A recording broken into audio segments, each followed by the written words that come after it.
Maraming salamat. Ayan, si Thank Ate you po. Agnes. Na Ate Kuya tawagan dito. Okay, balikan ko lang muna si Gov Joel. Gov Joel, ang ganda ng programa. So, paano niyo po isusustain yun? I mean, para dun sa iba na pwedeng tumulong, open kayo? Tama po yan, Ma'am May. So, open na open po kami sa pagtulong ng mga iba naming kuya at ate sa The Fraternal Order of Eagles. Fortunately enough, Ma'am May, sa region pa lang po namin, we adopted 8 childs kasi per club po kami, 1 child. So, kami po ang nag-i-sponsor noon for 3 months. Nagbibigay po kami ng allocations para po ma-maintain ng fame yung kanilang mga expenses, lalo na po pagdating sa pagkain ng mga bata. Ayun, ang galing ano. Ay, dun sa pwedeng tumulong, pwede, no? Pwede po. They can reach us, Ma'am May, sa aming mga Facebook page, The Fame. Oo, The Meron po Fame. yan. Meron din po sa amin, STR14. Or even the FOE-PE Eagles po namin, pwede po sila. They can easily coordinate sa aming national officers. Lalo na po kay Kuya Edgar Gilio po. Ayan. Siya po ang team leader namin. Oo, Doc Adrian, si President Doc Adrian. Tanong ko lang, Yes po. meron nakalagay kasi dito parang may contribution daw sa inyong Asian Medical Students Association. Tama ba? Ano ang kanilang partnership? Okay. Same program ba? Sa Yes po. FAME din? Oo. Actually, ako po kasi yung president po ng Asian Medical Students Association of AMA School of Medicine po. Okay. So, basically po yung AMSA ASM po, may mga doctors po kami in the making po, mga physicians in the making po. Oo. So, ang ginagawa po namin is pumupunta rin po kami sa mga communities po and binibigay po yung service namin for free po together with our advisors po na mga practicing consultants po sa iba't ibang hospitals po. Ayun. So, para pwede kayo sa mga medical missions. Yes po. Talaga? Opo. At paano yun? Halimbawa, may nag-request sa inyo. Yes po. Partnership ng medical mission. So, Yes po. mag-provide kayo ng mga medical teams. Opo. Wow. Yes po. Parang this coming Sa Lingap Caravan, kasama kayo. Yes po, kasama po namin. Oo, This dun sa coming May 19 po, ka-partner po ng Lab for All program ni First Lady Liza Araneta po, Araneta. ang AMA School of Medicine po. Oh. So kasama po kami this coming sa Cagayan de Oro po, sa isang medical mission po. Oo, yan yung nakikita kong malaking van, ano? Yes po. Ang tawag niyan is Lab for All. Lab for All. Oo nga. Opo. Oo nga, kay First Lady nga pala yun. Okay. So, ito ay, itong ginagawa ninyo ay hindi lang as part ng Pilipinas Elite, no? So, pwede ding makipag-collab sa iba. Yes po. Ayun, galing. Mga ganyan yung anong kasama, masarap kasama. Okay, Gov Joel, siguro i-remind natin yung sa mga beneficiary natin do sa Lingap Caravan, ano-anong mga services again, and then of course, anong dapat nilang gawin, meron bang walk-in? Actually po, Ma'am May, pre-registered na po itong mga to sa barangay namin. So, walang walk-in? Wala na po siyang walk-in. Oh. Pero just in case magkaroon po ng walk-in, we can easily entertain naman po kasi may mga naka-buffer naman po. Laging may sobra yung aming mga dala. So, fortunately po, ang maganda po dito talaga, prepared po kami dito dahil in the assistance po ng iba't ibang organizations, kasama po yung mga sinabi ni Kuya Presdoc at ang organization po ng The Fraternal Order of Eagles, ready na po kami sa May 27. Ayun. Okay, so Doc Adrian, mensahe mo dun sa mga residente na beneficiary, Barangay 702, Zone 77, District 5. Alright, ayan, hinihikayat po namin ang mga residente po ng Barangay 702 na samahan niyo po kami this coming May 27 po para mabigyan po namin kayo ng tulong po at mabigyan po namin ng pansin ang mga health problems po. Ayun po. Aha. Ayan, so ito yung malaki ninyong upcoming, ano? Yes. Meron ba kayong katatapos lang, Gov Joel? Before this Lingap Caravan? Actually po, meron kaming upcoming din po before Lingap Oh, Caravan. Ito po yung aming Balik Eskwela program. Brigada? Brigada Eskwela po namin to Malapit sa na. Oriental Mindoro naman po. Wow. We will be serving at least 335 students sa public po. Ang maganda po dito is Tomas Villanueva El Memorial School sa Oriental Mindoro po. So kami po sa kabilang po ang aming 9 clubs is kami po ay nagbigay ng contribution at tutulong po para magbigay ng Balik Eskwela School Supplies Program. Kailan po yan? Sa May 25 and 26 bago po. magpasukan? Bago po magpasukan. Malayo-layo biyahe nyo. Opo, tama po Ma'am May. Pero ganun po talaga ang paglilingkod eh. Kailangan po natin magserbisyo kung sino po yung mga nakakaluwag po sa grupo, kami po ay tumutulong naman. Walang sawang tumulong po, walang halong kapalit. Opo. Tama po Ayan na pala tama po ba, Dr. Victoria? Naku, hinga lang po ng konti bago, ayan. Okay. So siya po ang FAME, no? Ayan, ang Fight Against Malnutrition by Eagles, Dr. Maria Victoria Martinez, pabatiin muna natin. Hinga lang, Doc. Na-traffic yata, Doc. Magandang hapon. Magandang hapon po sa lahat, sa viewers po ng program na ito. Kay Ma'am May din po. Pasensya na po tayo. Galing po kasi ako sa Hagonoy, nag-medical mission po sa ating mga kababayan doon. Lapit po ng konti, Doc. Ayan, move kayo. Ayan, okay. Okay, thank you.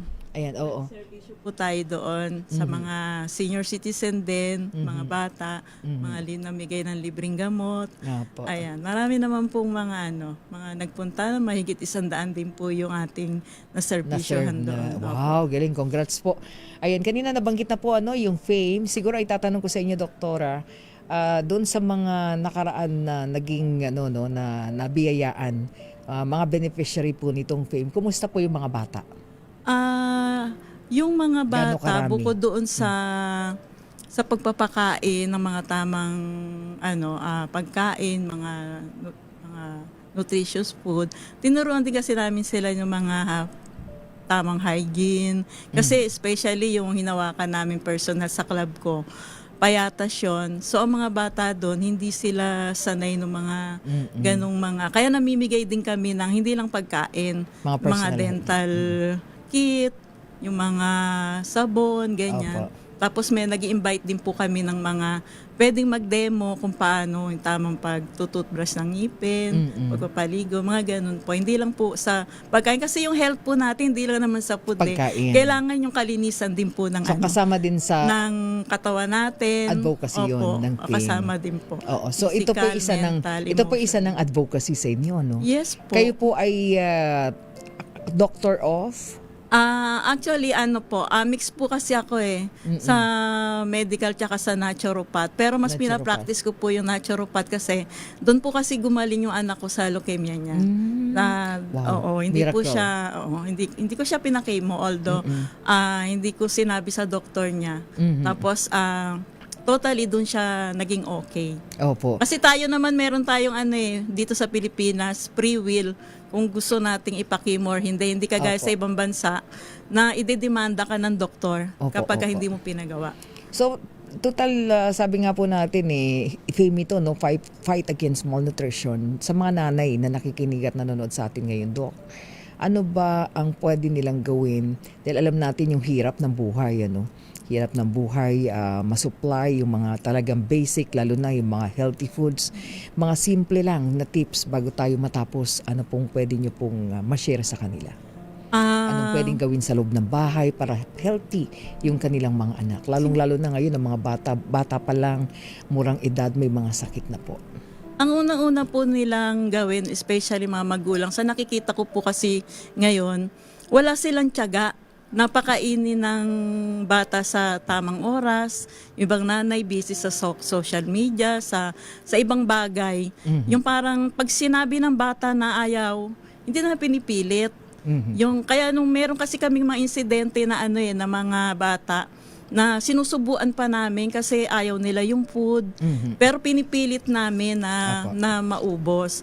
Yung mga simple naman, hindi naman kailangan na yung mahal, yung gulay, yan. Kung kaya naman po magtanim ng kahit simple lang, kahit sapaso, pwede naman, di ba? Opo. Isda, hindi naman kailangan laging karne. Yan. Ang tamang kasi yung oras, tsaka yung yung preparations din. Dapat Opo. talaga, pag bata, tsatsagain mo talaga sila. May mga magulang kasi ngayon parang kumain hindi o basta ihain mo. Tapos mostly mga bata yung nasusunod. Opo. Kung ano yung kainin, gusto lagi lang pritong Oo, lahat prito. chicken, ganyan. Oo, chicken. Yan lang, chicken, Aha. chicken joy. Mhm. Pero hindi, karamihan bata ngayon hindi na kasi kumakain ng gulay. Opo. So siguro sa akin yun ang magandang Yun ang tuturuan tutukan, sila. lalong-lalo na ng Oo. mga nanay. Ano po? Kasi Opo. alam naman natin yung mga pangangailangan po. Ano? Ayan, okay. So, good luck po dun sa ating fame, no? Na part po nung, tama po ba, kasama sa caravan, ano? Opo. Ayan, okay. Thank you, Doc. Maraming Ayan, salamat. Salamat din po. Opo. Doc Adrian, Yes po. invitation. At tapos na, no? So, may pasasalamatan pa? Go ahead. Okay, first of all, binabati ko po yung mga members po ng FAME. Second po, I would like to thank our Dean po, Dean Michael Maniwa, for giving us the opportunity to collaborate with the Fraternal Order of Eagles po. Kila Sir Arvin Salda, Sir Kers, sa mga advisors po namin sa ASM po, kila Dr. Janice Baras, Dr. Tampol, Dr. Velasquez, Dr. Gonzalez, Dr. Kismorio, Dr. D, sa lahat po ng faculty and staff ng AMA School of Medicine. Sa mga kasama pong doctors din po, kila Dr. Perez, Dr. Galang, Dr. Yun, Dr. Palashar, Dr. Aliar, Dr. Cruz, Dr. Saberon, Dr. Liptica, Dr. Fernandez, at sa mga members po ng ASM po. Okay, maraming salamat. Gov Joel, maraming salamat. Again, maraming salamat po Ma'am May sa pagkakataong ito nakapagbigay kami ng edukasyon, linaw at may mga programa sa Pilipinas Elite STR-14. I would like to take this opportunity Ma'am May na magpasalamat din sa mga club presidents and its officers ng every club ng aming region at ng mga governors ng national namin.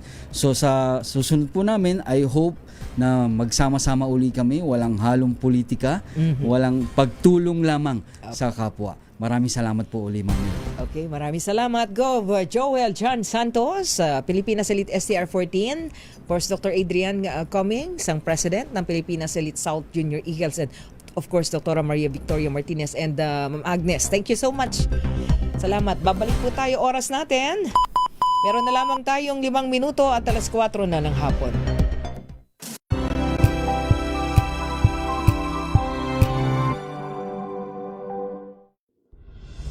Tuloy-tuloy ang pagtulong, tuloy-tuloy ang pagseserbisyo at tuloy-tuloy ang balitaan kasama si May Binauhan sa Operation Tulong mula Lunes hanggang Biyernes.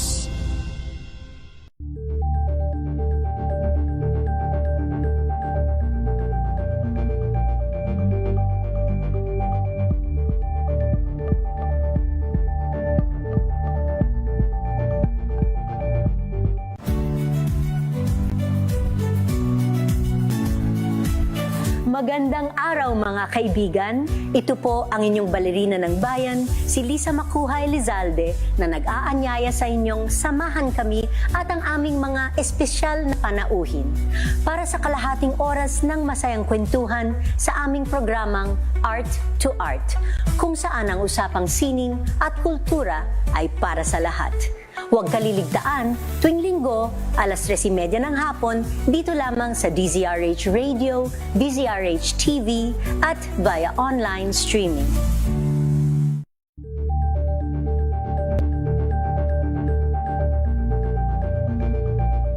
Tambalang Anthony Taberna at Jerry Baha ang gigising sa inyong umaga dahil lalatay ang humahagupit na diskusyon at komentaryo Lunes hanggang Biyernes sa 2x2.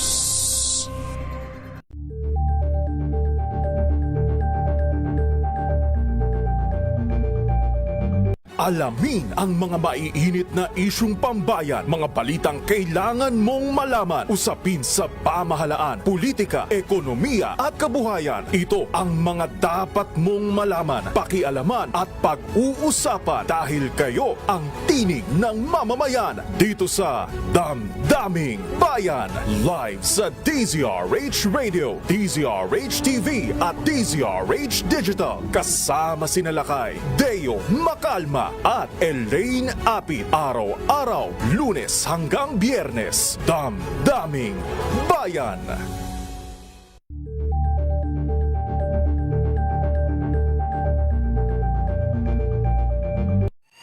Mga balitang gigising sa inyong umaga. Mga balitang kailangan mong malaman. Mapapakinggan sa ACS Balita sa 2x2. Kasama sina Anthony Taberna at Jerry Baha. Lunes hanggang Biyernes.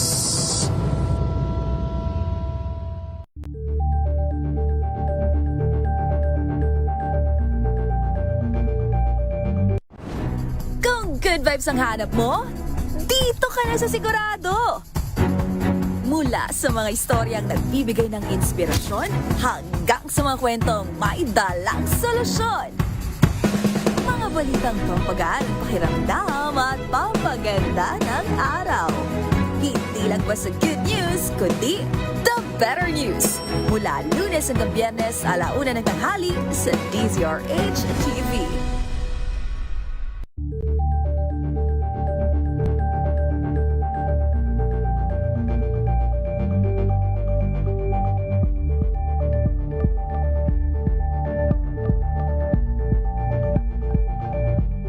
Ito ay bunsod ng naitalang 17 individual na ang kanilang naaresto.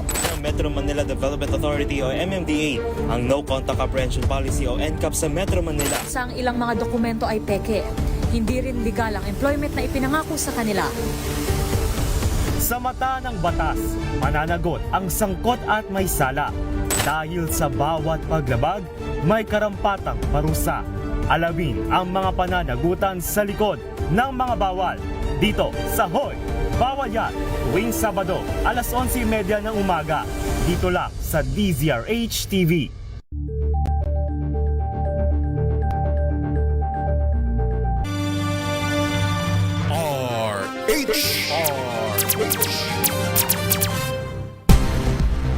Naku, ang bilis ng oras. Wala na tayong oras.